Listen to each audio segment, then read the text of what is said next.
Top 3 cine ಸುದ್ದಿಗಳು. Single ಆಗಿ Namitha birthday celebration.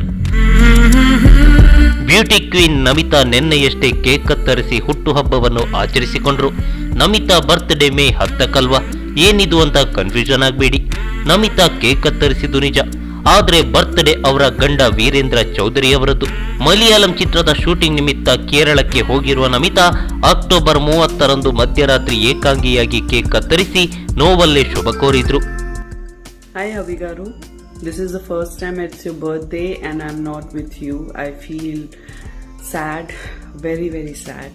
I'm here in Kerala shooting for a Malayalam film. I wish that you achieve beyond your imagination. I wish that you achieve the success and name and fame and it crosses all the boundaries of your expectations. Happy birthday. I love you so much. It doesn't stop me from celebrating your birthday.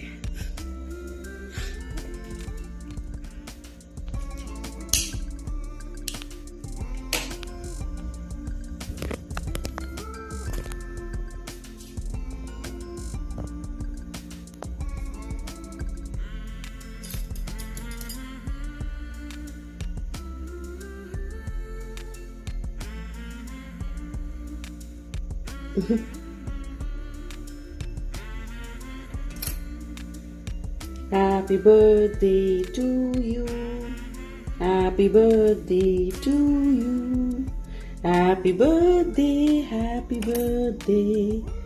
Happy birthday to you. Happy birthday Avigaru. I love you so much.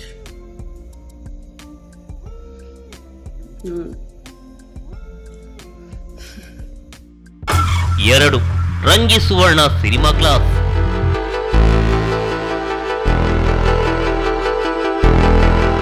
ದೊಂಬರಾಟ ಹಾಗೆ ಉಮಿಲ್ ಚಿತ್ರದ ನಿರ್ದೇಶಕ ರಂಗಿ ಸುವರ್ಣ ಇದೀಗ ಹೊಸ ಪ್ರಯತ್ನಕ್ಕೆ ಕೈ ಹಾಕಿದ್ದಾರೆ.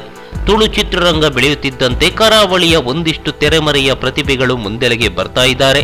ಮತ್ತೊಂದಿಷ್ಟು ಮಂದಿಗೆ ತಾವು ಕೂಡ ಸಿನಿಮಾದಲ್ಲಿ ಬಣ್ಣ ಹಚ್ಚಬೇಕು, ಸಿನಿಮಾದ ಒಂದು ಭಾಗ ಆಗಬೇಕು ಅನ್ನೋ ಬಯಕೆಯೂ ಇದೆ. ಆದ್ರೆ ಲಕ್ಷಾಂತರ ಖರ್ಚು ಮಾಡಿ ಊರು ಬಿಟ್ಟು ಸಿನಿಮಾ ತರಬೇತಿ ಪಡೆಯುವ ಪರಿಸ್ಥಿತಿಯಲ್ಲಿ ಅವರಿಲ್ಲ. ಹೀಗಾಗಿ ಅಂತಹ ಪ್ರತಿಭೆಗಳಿಗೆ ಸಹಾಯವಾಗುವ ಸಲುವಾಗಿ ಕೈಗೆಟುಕುವ ದರದಲ್ಲಿ ಸಿನಿಮಾದ ಬಗ್ಗೆ ರಂಗಿ ಸುವರ್ಣ ತರಗತಿ ಮಾಡ್ತಿದ್ದಾರೆ. ಈಗಾಗಲೇ 2 ಬ್ಯಾಚ್ ತರಗತಿ ಮುಕ್ತಾಯವಾಗಿದ್ದು 3ನೇ ಬ್ಯಾಚ್ನ ಅಡ್ಮಿಷನ್ ನಡೀತಿದೆ. ಹೆಚ್ಚಿನ ಮಾಹಿತಿಗಾಗಿ ಈ ನಂಬರ್ಗೆ ಕರೆ ಮಾಡಿ.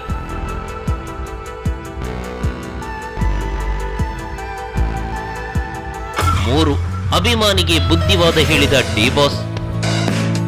ತಾನು ಬೆಳೆಯುವುದಲ್ಲದೆ ತನ್ನವರನ್ನು ಬೆಳೆಸುವ ಗುಣವುಳ್ಳ ನಟ ಅಂದ್ರೆ ಅದು ಡಿ ಬಾಸ್. ಎಲ್ರಿಗೂ ಸದಾ ಒಳ್ಳೆಯದು ಬಯಸುವ ದರ್ಶನ್ ಬಳಿಗೆ ಅಭಿಮಾನಿಗಳು ಅವರು ಕೊಂಡುಕೊಂಡ ವಾಹನವನ್ನು ತಂದು ಅದಕ್ಕೆ ಆಟೋಗ್ರಾಫ್ ಕೂಡ ಹಾಕಿಸ್ಕೋತಾರೆ. ಹೀಗೆ ಅಭಿಮಾನಿಯೊಬ್ರು ತಮ್ಮ ಬೈಕಿಗೆ ಡಿ ಬಾಸ್ ಅಲ್ಲಿ ಆಟೋಗ್ರಾಫ್ ಹಾಕಿಸಿದ್ರು. ಅವಾಗ ಡಿ ಬಾಸ್ ಏನಂದ್ರು ಗೊತ್ತಾ?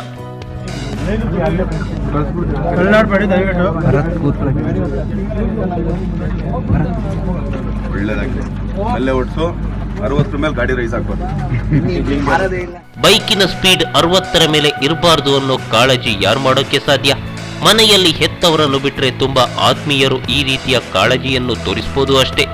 ಆದ್ರೆ ಒಬ್ಬ ಸೆಲೆಬ್ರಿಟಿ ಈ ತರ ಹೇಳ್ತಾರೆ ಅಂದ್ರೆ ಅವರಿಗೂ ಆ ವ್ಯಕ್ತಿಯ ಮೇಲೆ ಕಾಳಜಿ ಇದೆ ಅಂತ ಅರ್ಥ. ಹಾಗೆ ಡಿ ಬಾಸ್ ಅಭಿಮಾನಿಯನ್ನು ತನ್ನ ಸ್ವಂತದವರ ತರ ನೋಡ್ತಾರೆ ಎನ್ನುವುದು ಇಲ್ಲಿ ರುಜುವಾತಾಗಿದೆ. ಎಷ್ಟು ಒಳ್ಳೆಯ ಮನಸ್ಸು ಅಲ್ವೇ ನಮ್ಮ ಡಿ ಬಾಸ್ ಇದ್ದು.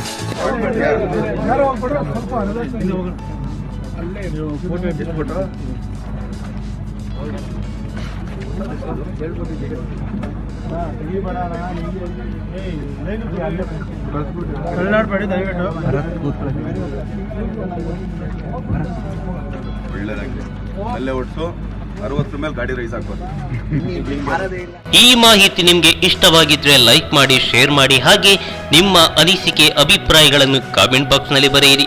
ನೀವು ನಮ್ಮ ಕೋಸ್ಟಲ್ ಕನ್ನಡ ಯೂಟ್ಯೂಬ್ ಚಾನಲ್ಗೆ ಸಬ್ಸ್ಕ್ರೈಬ್ ಆಗಿಲ್ಲ ಅಂದ್ರೆ ದಯವಿಟ್ಟು ತಕ್ಷಣವೇ ಸಬ್ಸ್ಕ್ರೈಬ್ ಬಟನ್ಗೆ ಕ್ಲಿಕ್ ಮಾಡಿ. ಹಾಗೆ ನಮ್ಮ ಪ್ರತಿ ಅಪ್ಡೇಟ್ಸ್ ಗಳನ್ನ ಶೀಘ್ರದಲ್ಲೇ ತಿಳಿಯಲು ಪಕ್ಕದಲ್ಲಿರೋ ಬೆಲ್ ಐಕಾನ್ಗೆ ಕ್ಲಿಕ್ ಮಾಡಿ. ಹಾಗೆ ನಮ್ಮ ಹೆಚ್ಚಿನ ಅಪ್ಡೇಟ್ಸ್ ಗಳಿಗಾಗಿ ಕೋಸ್ಟಲ್ ನೆಟ್ವರ್ಕ್ ಫೇಸ್ಬುಕ್ ಪೇಜ್ಗೆ ವಿಸಿಟ್ ಮಾಡಿ. ಧನ್ಯವಾದಗಳು.